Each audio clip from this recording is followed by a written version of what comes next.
भोपाल के शाहजहानाबाद थाना इलाके के वाजपेयी नगर मल्टी में 24 सितंबर 2024 को एक 5 साल की मासूम का अपहरण कर बलात्कार के बाद हत्या के मामले के आरोपी अतुल भालसे को हाईकोर्ट ने 3 बार फांसी सजा को बरकरार रखते हुए घटना को अरेस्ट ऑफ रेयर करार दिया। इससे पहले 10 मार्च 2025 को भोपाल की पॉक्सो एक्ट की विशेष अदालत ने दोषी ठहराते हुए तिहरी फांसी की सजा सुनाई थी। आरोपी की ओर से हाईकोर्ट में सजा को चुनौती दी थी। जबलपुर हाईकोर्ट ने निचली अदालत के फैसले को बरकरार रखा। आरोपी अतुल भालसे को फांसी, बहन चंचल और मां बसंती को 2 साल की सजा दी गई। सुनवाई के दौरान जस्टिस विवेक अग्रवाल और जस्टिस रामकुमार चौबे के डिवीजन बेंच ने 2 टूक शब्दों में कहा कि आरोपी अतुल भालसे ने 5 साल की मासूम के साथ हैवानियत की हदें पार कर दी हैं। हाईकोर्ट ने इसे अरेस्ट ऑफ रेयर करार दिया। अदालत ने कहा कि आरोपी के साथ किसी किस्म की रियायत नहीं बरती जा सकती। कोर्ट ने कहा कि समाज के अंतरात्मा को संतुष्ट करने के लिए ऐसे मामलों में कठोरता सजा जरूरी है। घटना 24 सितंबर 2024 को घटी थी।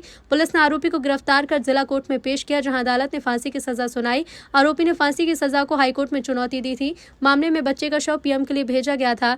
डीएनए टेस्ट से आरोप साबित हुआ था। इसके बाद मामले में कुल 22 गवाहों की गवाही हुई, जिसमें मौखिक और अन्य साक्ष्य कोर्ट में पेश किए गए। मामले में आरोपी अतुल भालसे ने पुलिस के सामने गुनाह भी कबूला, जिसमें उसने कहा कि उसने बच्चे का अपहरण कर रेप किया और उसके बाद हत्या कर दी। पूरे प्रकरण में उसकी मां और बहन ने आरोपी की मदद कर घटना को छिपाने में मदद की। घटना की जांच एसीपी अंकिता खातरकर ने की थी।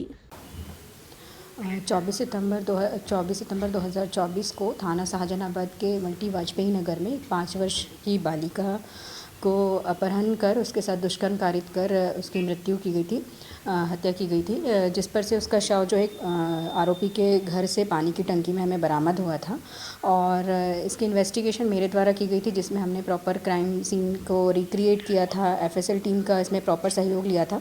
चैन ऑफ एविडेंस का कलेक्शन किया गया और उसके बाद इन्वेस्टिगेशन पूर्ण कर जो है जिला न्यायालय में चालान प्रस्तुत किया गया था, जिस पर 10 मार्च 2025 को 15वें अपर सत्र न्यायाधीश द्वारा आरोपी को तिहरे मृत्युदंड की सज़ा सुनाई थी एवं 2 सह आरोपी को 2 वर्ष के कारावास की सज़ा सुनाई थी।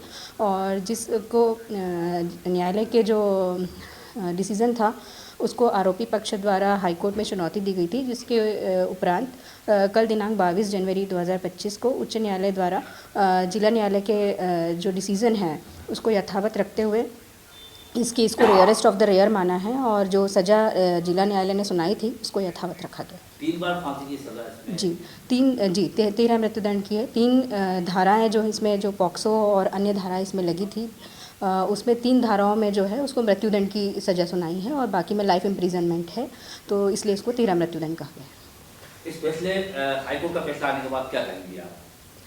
जिस तरीके से एक मासूम अबोध बालिका के साथ दुष्कर्म कारित कर हत्या की गई थी और इसका शव जो हमें क्षत अवस्था में मिला था, जिसको कि as a investigation officer, as a mother जो है हमें भी झकझोर दिया था अंदर से देखकर। तो जब हाईकोर्ट ने उस डिसीज़न को यथावत रखा है तो अंदर से खुशी मिल रही है कि हमारे इन्वेस्टिगेशन पे उसको सजा हुई और हाईकोर्ट ने भी उसको रेयरेस्ट ऑफ द रेयर मानते हुए फैसले को यथावत रखा है। और हमें भी अपने इन्वेस्टिगेशन पे और जो जुडिशरी है उस पर भी एक तरीके से हमारा भी विश्वास बढ़ता है कि जो हम इन्वेस्टिगेशन करते हैं, इतनी मेहनत करती है, वो सफल होती है आगे जाकर। Thank you.